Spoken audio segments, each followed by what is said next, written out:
Teddy from Rotary Creations, and sorry that this video is so long. I just tried to pack as much information as I could into it to help you make your wooden ring the best it could be. Some of it you can probably skip past, but it is packed full of information that you'll find very, very useful. I know it's pretty long, but it's packed full of all the explanations of mistakes and stuff like that. I did cut out quite a bit to minimize the time of it, but this is like my first video, so still getting used to cutting things shorter and not explaining things so expoundly and stuff like that. But I hope you can find it very, very useful, and you know, so that way you can make your own wooden ring. I think if you just watch it one time through, you can then take the instructions, put them in your head, and then pop out a wooden ring in like a matter of 10-15 minutes, you know, minus the staining time and such. So yeah, thanks for your support and hope you like it. Alright, so here's how to make your first wooden ring, just like mine right here. This one's pretty cool. This one was my first one that I made. I haven't made any more after this because this one hasn't gotten nicked up or broken or anything, so I've been good on that. But I have been meaning to make more, so this will give me a chance to make one, showing you how to make one. So a few of the things that we're going to need is a whole saw socket right here, or whatever it's called. I can't remember. I don't know. But you're going to want to buy one, and the size I'm using is a 1.5 inch hole cutter. So you can pick these up at Walmart for like just like $8. It comes with a set of them, and it has 4 in it, and it goes all the way from, you know, this small up to this big, and then there's one more in between, which you could actually use for a lot of stuff. So I think it's pretty handy to have them. But for our purposes, you're just going to need the 1.5 inch hole socket. So you're going to need that. Another thing you're going to need is a excuse me, is a little sanding drum for your dremel, and you'll want to use the fairly abrasive, pretty abrasive sanding drum, so that way it goes a long way, because we're going to use this quite a bit in the video. And then you can also use this for, you can make at least 2 or 3 of these things out of one of these very, very abrasive ones. So I just suggest getting a few of those because they're actually really, really good and really versatile, and they last a long time actually. So third thing that we'll need is a 3/4 spade cutter, and this is going to be to cut the inner circle of the ring out, so that way it'll fit over my finger. You can use your Dremel with the spiral cutter like this to cut the circle out of your ring if you want to, but if you do that, what you'll want to do is you'll want to go buy this routing attachment for the Dremel.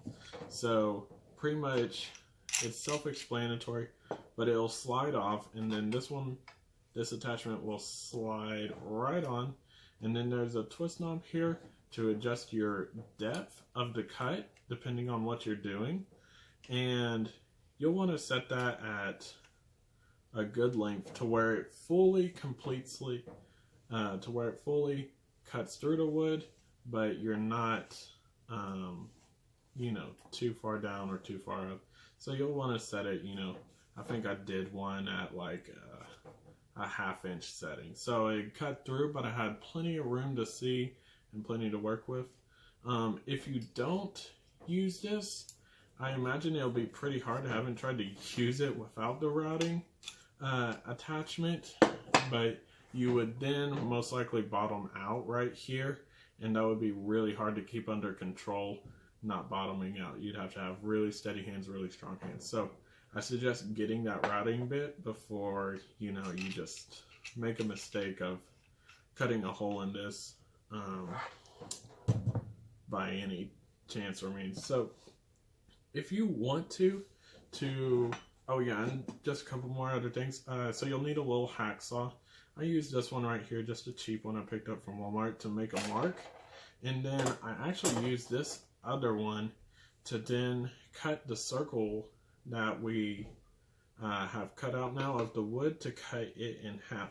Because this 1x board, as you can see, is way too thick for a ring for your finger. I mean, that would be annoying to have that much thickness on your finger. So we're going to cut this in half.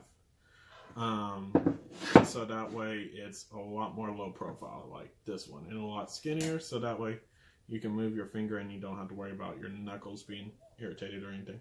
So yeah, and pretty much you can do this with any wood. If you want to, you can go buy more expensive wood to use this for, more specialty woods. I think I will later on, but for my purposes, you know, these are just cool little durable rings I like to have, and so I'm just using cheap hardwood that I've had from other stuff working on the farm and whatnot, because it's inexpensive and usually everyone has a piece of board that they can use to make one of these. So first thing you want to do is you want to figure out the measurement of how big your finger is. So luckily for me, this 3/4 spade cutter, when I match it up along my finger, it fits pretty good. As you can see, it's about the width of my finger, and so when I use this to cut the inner circle out, it does it just enough to where I have to do a little bit of sanding, and then I can work with it to get it the right size on my finger to where it slides over my knuckles well, but it fits snugly. So I'll be using a 3/4 spade cutter since I know it fits my finger. Now, if you don't know what fits your finger, what you can do is you can take your ring and then get any marking pencil that you want, or pen, whatever, but use pencils since they don't clog up like ballpoint pens do. And you can take any ring that you have from your house and you can trace the inside of it. Make sure you get in the corners of the trace, and then you'll have this circle that you can then look at and get an approximation. So once you have that circle, again, you could use your Dremel with the spiral cutter and cut this out.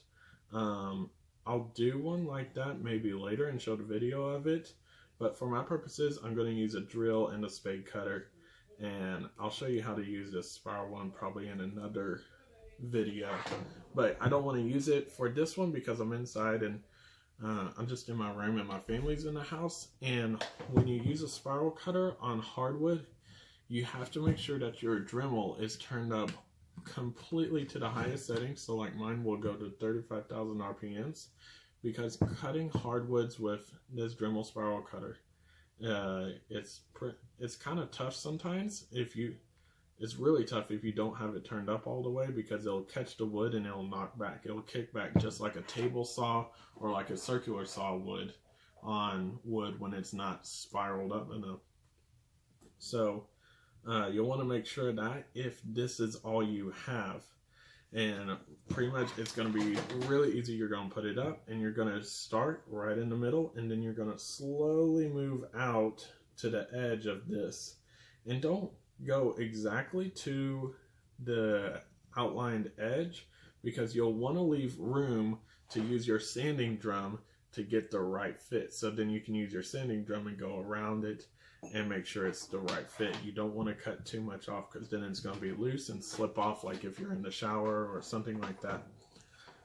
But yeah, so, and it's very, very loud. It's just like something screaming at you 24/7. So you don't really want to use it if you're indoors, because it can be very, very loud. I suggest putting on some earplugs if you are in a closed space. If you do it outside, it's a little bit better, but it is very loud sometimes depending on the situation. So, okay, yeah, so we got our inner circle cut out. So since I know this 3/4 fits me, I'm just gonna probably drill it in a different spot. But you want to inspect your wood and make sure you're not cutting into a big knot or anything like that. Now it can add some extra feature if you drill right beside a knot, but I will warn you that if there are little knots in the wood, or if you're by a knot, your ring will be more apt to shatter or crack while you're sanding it.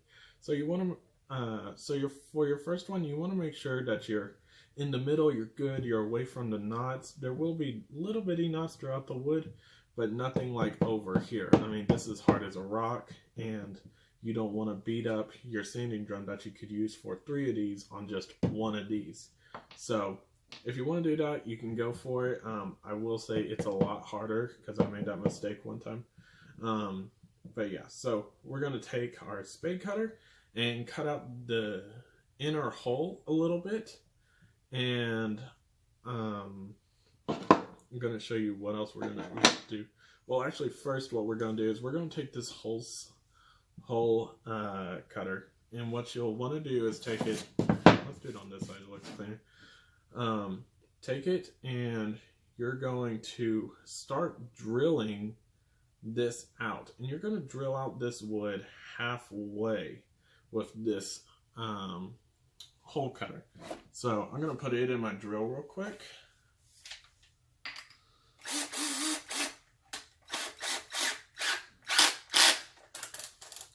And one thing you want to make sure is you have your drill turned on the drill mode and not have it torqued down to where it can, you know, kick and stuff like that. So that's one thing. And let's get to cutting this just a little bit. And I'll take a little hyperlapse video so that way you don't have to wait through it, because it'll be just really annoying.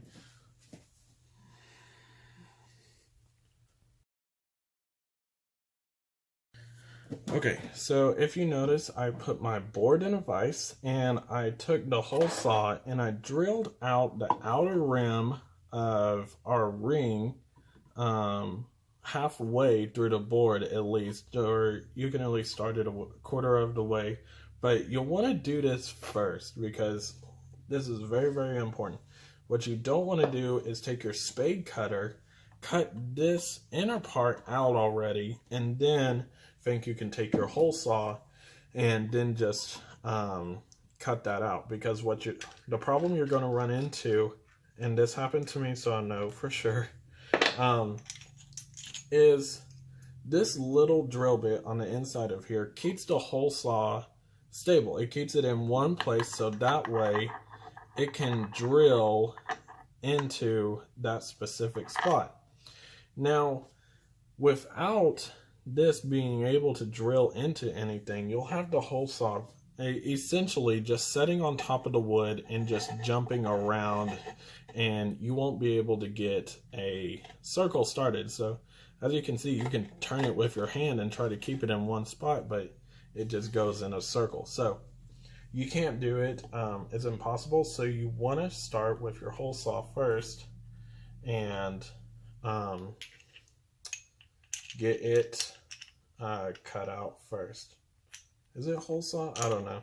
But anyways, so you want to cut out the outer circle first with your 1.5 inch hole cutter socket or whatever. I forget the real term for it. I mean, I didn't look at the picture at all. But anyway, so now we'll take a short hyperlapse video, and we're going to take this 3/4 spade cutter and cut out this inner circle. And then I'll show you why we did that soon. Or, well, I'll just tell you. Because if you don't cut this out now, when you have to cut it out, you'll have to put it in the vise, and then you'll be pinching this wood and potentially breaking it while it's in the vise.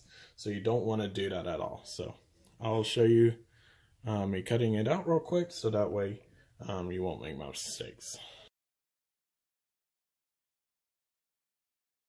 Okay, so as you can see, we have now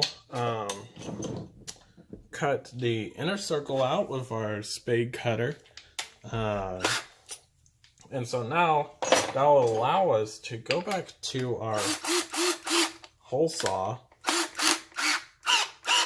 and we will now cut the rest of this out, and it'll take pretty much no time since we already cut half of it out. But I'll put it on hyperlapse so that way you don't have to watch it again. Okay, so we got our pretty much our rough draft, I would say, of a ring. So now we're going to take our very abrasive sanding drum, and my Dremel, since it's 4000, it has the, if you can see the letters, the easy twist. So it's kind of like having the little wrench right here inside, right here on the Dremel. So then you can just switch out that bit. So I'll put that right up here on my Dremel workstation so I can find it later. And please get some kind of Dremel organizer or some kind of organization deal to put your little bits and tools in, because they are easy to lose. They're very small and you'll run into a lot of problems. So right now I'm gonna sand off this junk. Most of this I can rip off actually, and let's see if I can use a file. But you can sand these off, like if you have a sanding block, like this one, it's sanding sponge, whatever. You can take it and run it along there, and it'll take it down pretty quick. I think I used this last time, this file, so that way I can just run along it and get the really sharp stuff off, so that way I'm not beating into my abrasive bit too much until I get to the final parts of it where I really need it, you know. So try to do stuff that helps you save your sanding drums, because, you know, they're not very cheap sometimes, depending on how you buy them. Like I go to Walmart and I buy the Hyper Tough kit because it comes with a lot of sanding drums.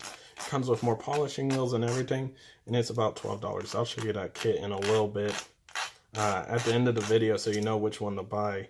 And it's about 12 bucks here down in Texas, so that way you're not spending 15 and 20 just for a few sanding drums and a little kit from Dremel.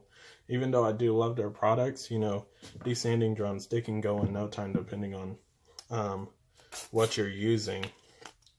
Okay, so now I got some of that kind of like that rough spur stuff off of it. And now I'm going to take my sanding drum and my Dremel, and I'm going to smooth that these edges a little bit, just so it's a little bit easier to handle real quick.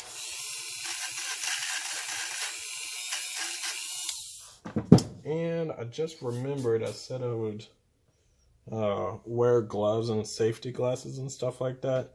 Since I'm standing up, I'm kind of far away from it, but I do recommend wearing gloves if you haven't used one of these before.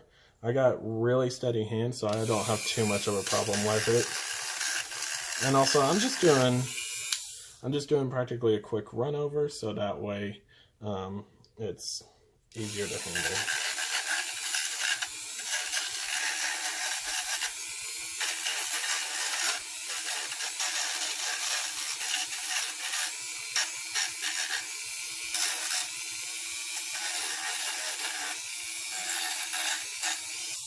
Okay, so we got some of that rough spur stuff off, which is kind of what I call it.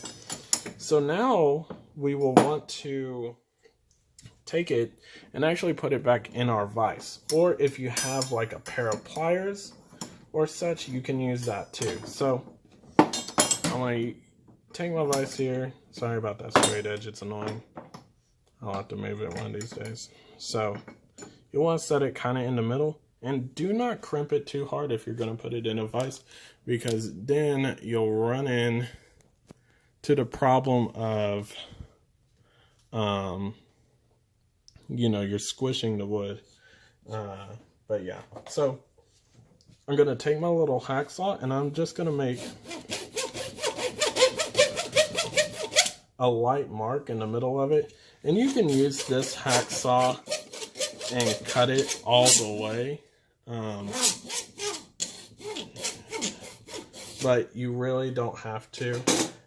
What you're mostly making is a mark for this thing, so that way we can put it on this one and slide it across it, because it's going to give us more of a cut sliding it across here than using this short blade. So now that I've made my mark, clean it out a little bit.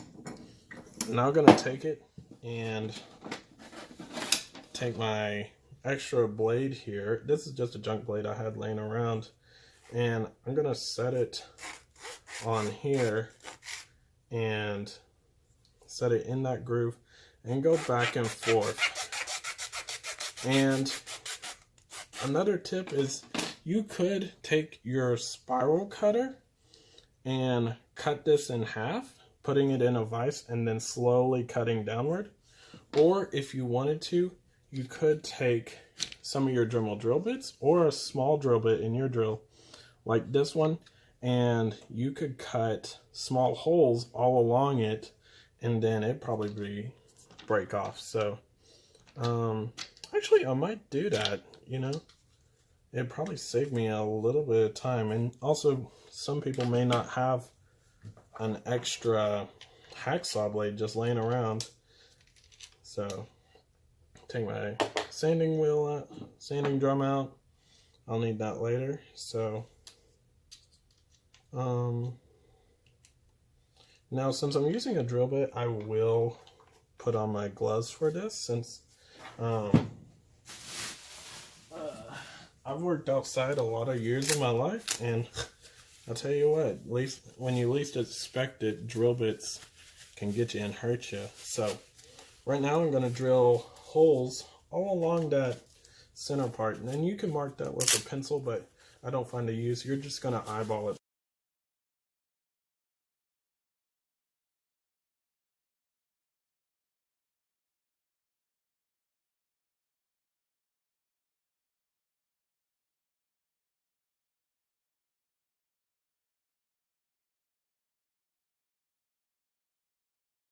So, after I sucked up all the sawdust, I'm going to go ahead and go back to my hacksaw. But as you can see, you can cut most of this out with just a drill bit. And so you can do that to make it quicker, maybe, if that's quicker for you. And so, yeah. So, I'm just going to run it along here.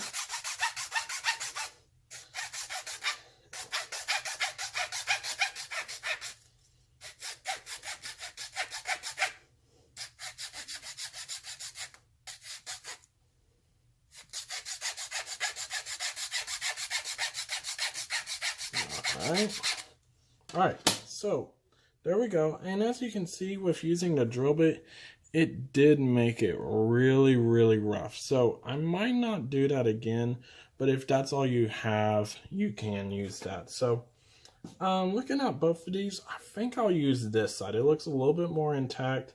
This side's got a rough spot that I don't like, and you can inspect your wood of which one you'll like more. So I'll take this one and toss it to the side. I might use it for another, might make a ring out of it, but most likely not, since it's so rough and it's no problem cutting these out. So take my Dremel here, take my easy twist lock off of this, and I'll put this drill bit back in here. Take my drum sanding wheel, once I pull my chair up, and I'm just going to go on this surface right here and sand off all this rough stuff. So I'll show you that in a hyperlapse video, so that way it doesn't take so long.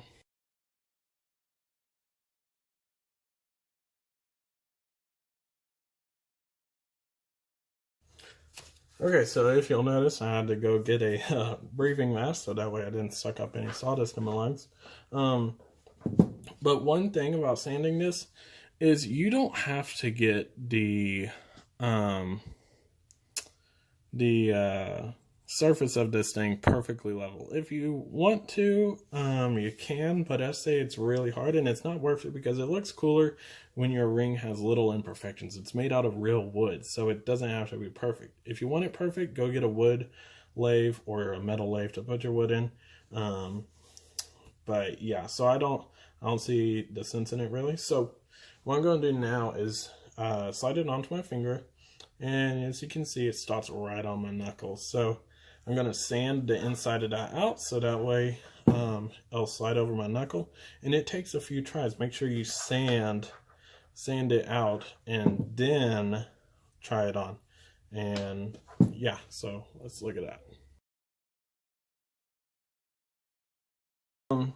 So as you can see, it easily slides onto my third finger. Now this is really huge, so that's not going to stay on there. So pretty much now what you're going to do is you're going to take this outer rim here and you're going to sand that down with your sanding drum. And this is just to take down the level of it. Now, you want to make note that metal rings are obviously much thinner because they can be. It's pretty obvious. So with a wooden ring, you have to leave it thicker. So if I had a what is it? A caliper, I could tell you how much that is, but I don't have one on me right now.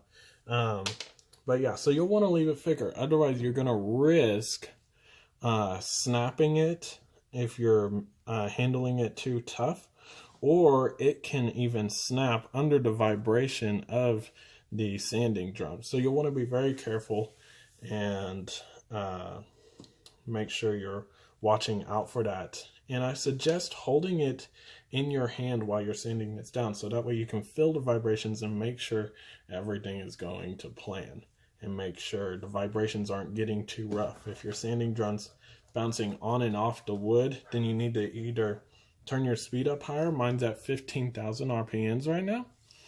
You can turn your speed up higher or be tougher with it and actually put it into the wood and not just lightly tap it on there.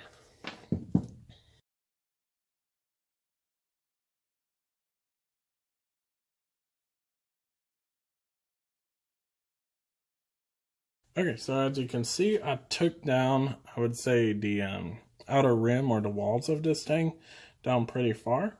So what you'll want to do now is take this front side that has the grain that was weathered on it, and you'll want to sand that down too. Just to take, I'll talk while this is off, just to take that extra junk off, because you're not going to really need it, because if you stain this ring, then it's going to be like really dark and not show the details of the wood.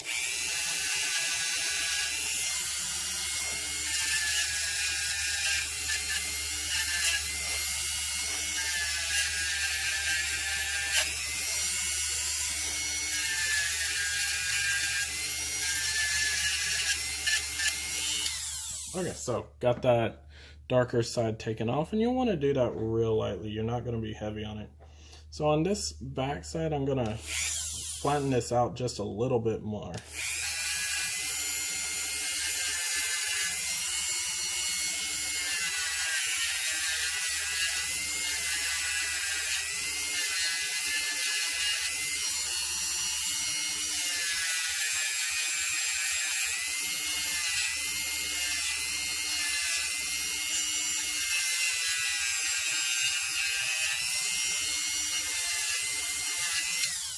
Okay, so it's not too much level, which we don't need it very level.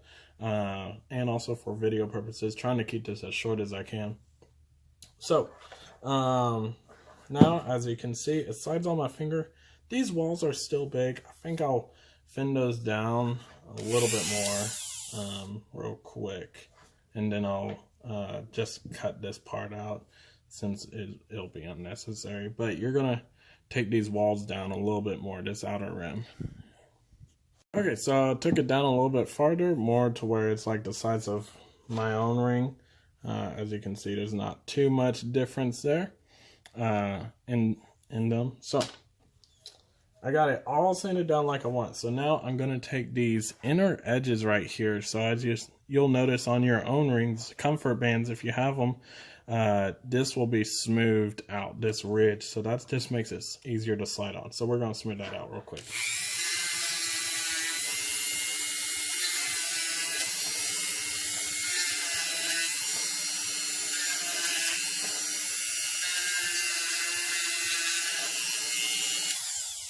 And so don't be too hard on it, because you might ruin the sizing of the ring.